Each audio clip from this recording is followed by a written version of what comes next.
The sudden drop of a Boeing 787 that injured 50 people may have been caused by a flight attendant accidentally hitting a switch in the cockpit, report says. I just want to ask, how does a flight attendant accidentally hit a switch in the cockpit? Isn't she not supposed to be in the cockpit? What's she doing in there?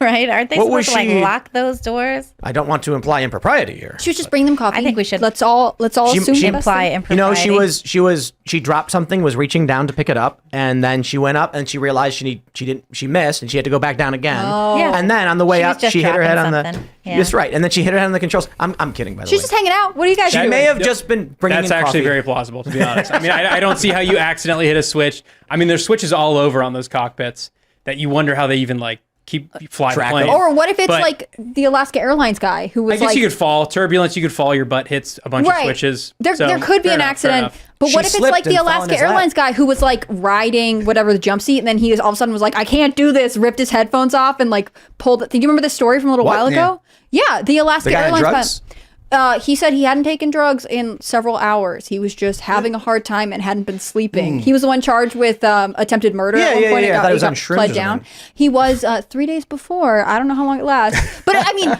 you know what I think is going to be really trendy this year? The road trip. I feel like that's really making a comeback.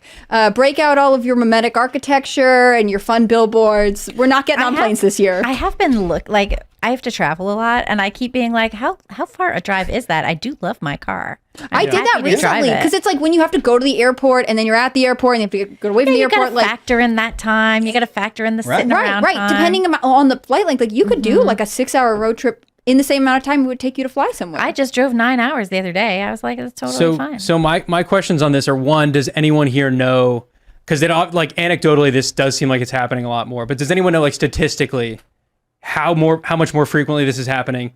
And two, I don't think there's yet to be a death, right? Like there was that one where the exit door flew off, but no one flew out with the door. Yeah, but that was only because the guy was wearing his seatbelt. Yeah. And the two people who were supposed to sit there it's didn't crazy. get on the plane. I normally don't wear my seatbelt, and when I sit in exit row now, I do wear it. I wear my seatbelt all the time. But 50 people got hurt when this plane dropped suddenly and they all slammed into the ceiling. That's messed up. And then, I mean, it comes like, what do we think of the causes? I mean, I'm a libertarian, so I think the causes are probably like the FAA is outliving its usefulness, and probably things are becoming too calcified, and DEI. There's also DEI. You know who we should ask? The Secretary of Transportation, Pete Buttigieg, who definitely knows what's going on. Can you imagine you're on this flight, right, and Buttigieg is on there, and you're like, oh my goodness, the stewardess hit that switch and they're all falling, and he'd be like, flight attendant, please. We don't use the term stewardess anymore. That's really funny. I mean, at what point do you...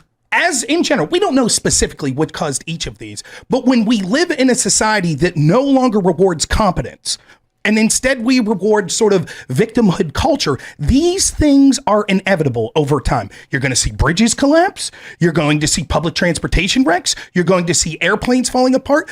We are being told that those are sacrifices. You, the average American, we have to sacrifice your safety. Why? Because it's important that we virtue signal. I find it to be one of the most racist, bigoted things imaginable. I think that we should reward I don't think people are inferior based on their sex or their race. I think we should reward people that are the best for the job, the most competent. But no, we're instead told that we have to have this racist mentality that, we have to promote certain categories of people. And again, I can't point to this incident or others at Boeing, but you see what Boeing's leadership's doing. You see how invested they are in DEI. Why don't you take a couple days and make sure your planes are safe before lecturing us about what pronouns we need to use? So I agree that DEI is probably playing a role in this, but also like, let's think back to when in the 90s when we were all kids and we flew on planes and how the experience was almost identical, except you didn't have a TV in the back of the headset.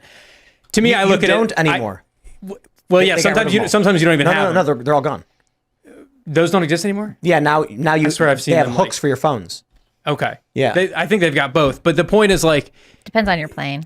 Right. I think, but the point is like this industry has not innovated in like 30 years.